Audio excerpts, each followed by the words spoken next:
অনেকেই বলে থাকেন যে সন্ধ্যার পর বাচ্চাদের ঘরের বাইরে খেলতে যেতে দেওয়া উচিত নয়। এ সম্পর্কে জানতে চাই। উত্তর হচ্ছে যে সন্ধ্যার পর তথা মাগরিবের পর বাচ্চাদের ঘরের বাইরে যেতে না দেওয়াই উচিত।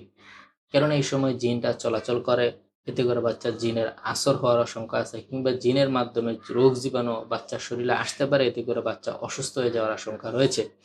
প্রিয় নবী সাল্লাল্লাহু আলাইহি ওয়াসাল্লামও সন্ধ্যার পর বাচ্চাদের বাইরে যেতে দেওয়ার ব্যাপারে নিষেধ করেছেন।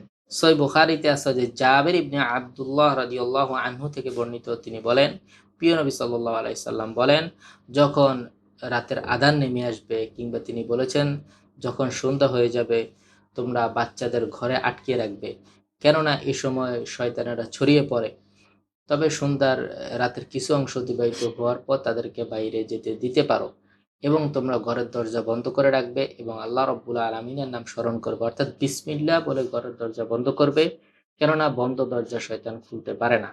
সুতরাং এই হাদিস থেকে বোঝা যায় সন্ধ্যার পর বাচ্চাদের বাইরে বের হতে দেওয়া ব্যাপারে প্রিয় নবী সাল্লাল্লাহু আলাইহি সাল্লাম নিষেধ করেছেন।